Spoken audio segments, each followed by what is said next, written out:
تو یہ شوق مجھے وہاں سے آیا، اور اس کی وجہ اللہ نے جو آپ جو دیکھ رہے ہیں تو ایک جیسا بھی اس نے مجھے بنایا ہے اس کا زیادہ رول ہے، میں سمجھتا ہوں۔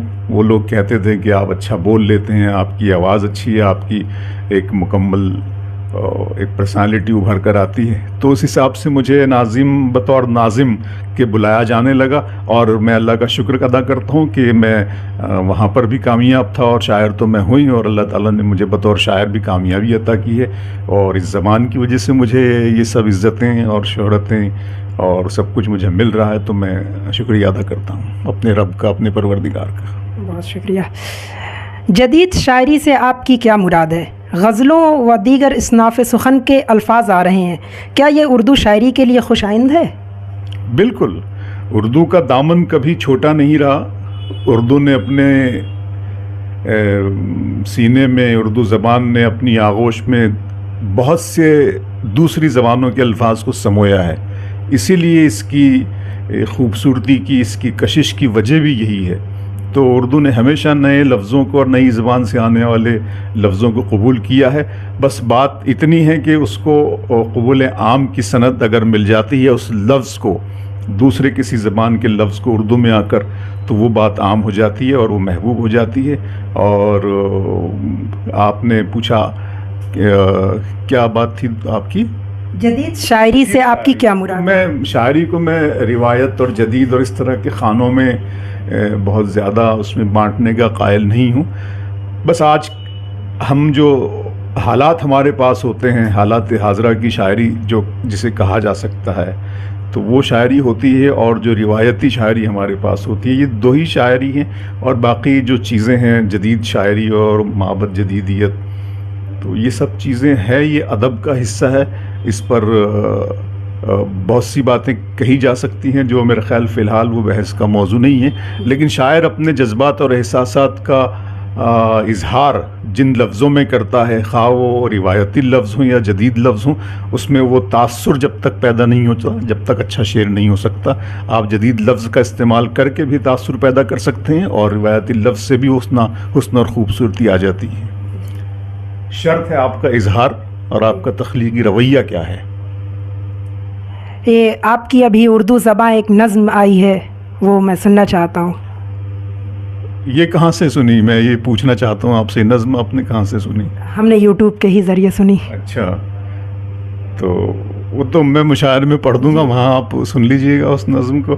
میرا خیال ہے اس پر کافی وقت زیادہ ہو جائے گا، تو میں مشاعرے میں ضرور آپ کے حکم کی تعمیل کر دوں گا۔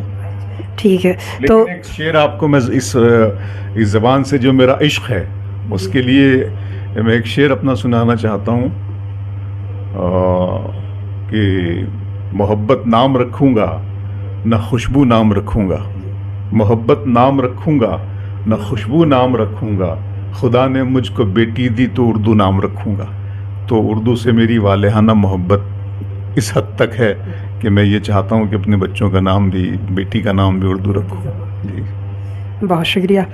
تو میرا آخری سوال آپ سے یہ رہے گا کہ ایک زمانہ تھا جب مشاعرے کے اسٹیج پر عمر قریشی، ثقلین حیدر، ملک زادہ منظور احمد اور ڈاکٹر انور جلال پوری صاحب کی طوطی بولتی تھی، موجودہ دور میں کیا ایسا کوئی چہرہ ہے جو اس کی خالی جگہ کو پر کر سکتا ہے؟